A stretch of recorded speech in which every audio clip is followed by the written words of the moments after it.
नमस्कार, रेलवे बुज के YouTube channel पर आप सभी का स्वागत है। दोस्तों, आज हम बात करने वाले हैं आपकी सितंबर महीने की सैलरी स्लिप के बारे में कि आपकी जो सैलरी है वो किस डेट को बनती है, कितनी बनती है और इसमें जो इंक्रीमेंट लगता है वो साल में कितनी बार लगता है और कितना मिलता है। ठीक है, इसमें हम सभी जो सैलरी स्लिप से रिलेटेड क्वेश्चन है उनके बारे में भी बात करेंगे कि आपका जो ग्रॉस पेमेंट क्या होता है, रिकवरीज क्या होती है, नेट पेमेंट क्या होता है, इन सभी के बारे में चर्चा करेंगे। तो चलिए देखते हैं। इससे पहले यदि आपने अभी तक हमारे चैनल को सब्सक्राइब नहीं किया है तो रेलवे से जुड़ी सही व सटीक जानकारी के लिए चैनल को अभी सब्सक्राइब कर ले। तो यह है हमारे सामने मध्य रेलवे यानी कि सेंट्रल रेलवे के मुंबई डिवीजन की सितंबर महीने की सैलरी स्लिप। जो प्रेजेंट जो महीना है सितंबर का, इस महीने की पेमेंट आ चुकी है और ये इस महीने की सैलरी स्लिप है। अब इसमें हम देखते हैं कि क्या क्या लिखा हुआ है। तो सबसे पहले लिखा होता है आपका जो पीएफ नंबर है वो यहाँ पर लिखा होता है। उसके बाद लिखा होता है एम्प्लॉय का नाम, एम्प्लॉय का पद कौन सा है और एम्प्लॉय का डिपार्टमेंट कौन सा, ये तीनों चीज़ें यहाँ पर लिखी होती है। उसके बाद स्टेशन, बिल यूनिट नंबर और आधार नंबर, ये भी यहाँ पर लिखा होता है। आगे लिखा होता है एम्प्लॉय का डेट ऑफ बर्थ, एम्प्लॉय की डेट ऑफ ज्वाइनिंग कि कब उन्होंने ज्वाइन किया। उसके बाद लिखा होता है कि एम्प्लॉय का लेवल क्या है, बेसिक पेमेंट कितना है और इंक्रीमेंट और मोबाइल नंबर।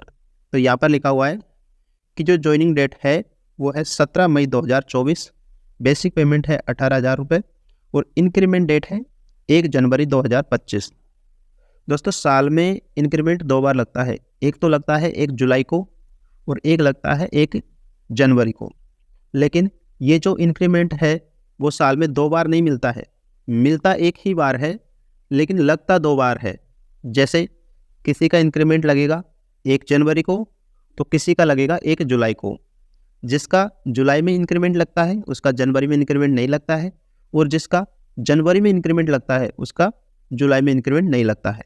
तो साल में 2 बार लगता है लेकिन एक व्यक्ति को एक ही बार मिलता है। ठीक है, आगे बात करते हैं। यहाँ पर लिखा हुआ है प्रान नंबर, पेमेंट का mode, bank, IFSC code, account number और पैन नंबर, ये यहाँ पर मेंशन किया हुआ है जो कि एक एम्प्लॉय की बेसिक डिटेल है। ये जो भी डिटेल है वो हर एक एम्प्लॉय की बेसिक डिटेल है जो सभी की समान रहती है। बस जो इंक्रीमेंट डेट है वो अलग अलग हो सकता है, किसी का 1 जुलाई को होगा, किसी का 1 जनवरी को होगा। ठीक है, अब आगे बात करते हैं जो सैलरी का समरी है उसके बारे में। यहाँ पर लिखा हुआ है ड्यूटी डे 30 डेज, यानी कि आपका जो कार्य दिवस है वो कितने दिन का है, 30 दिन का है। उसके बाद नीचे लिखा हुआ है ग्रॉस पेमेंट। जो ग्रॉस पेमेंट है वो है 37,980 रुपये, यानी कि आपकी जो पेमेंट है वो कितनी बनकर आई है, 37,980 रुपये।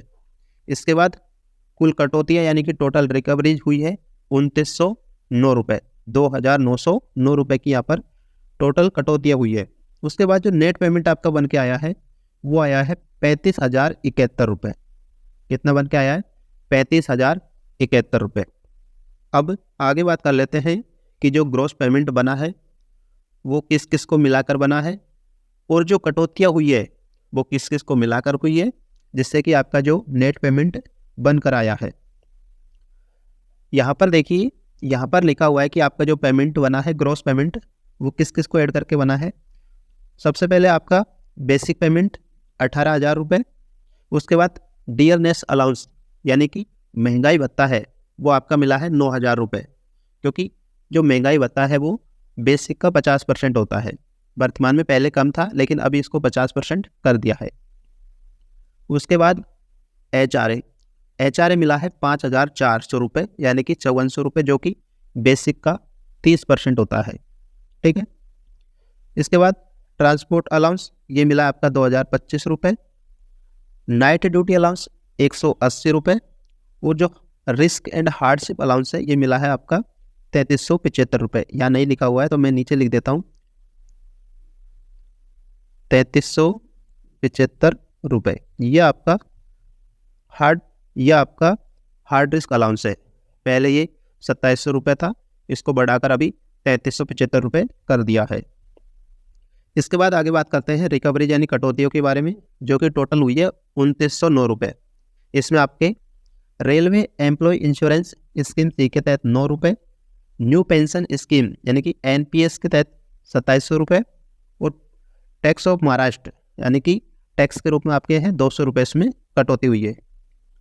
और जो आपका शुद्ध वेतन यानी कि नेट पेमेंट बन के आया है वो आया है 35,071 रुपये। जो पेमेंट बन के आया वो कितना आया है? 35,071 रुपये। तो ये थी सेंट्रल रेलवे के मुंबई डिवीज़न की सितंबर माह की सैलरी स्लिप। अब यदि सैलरी से रिलेटेड आपका कोई भी प्रश्न है तो आप हमें कमेंट के माध्यम से पूछ सकते हैं।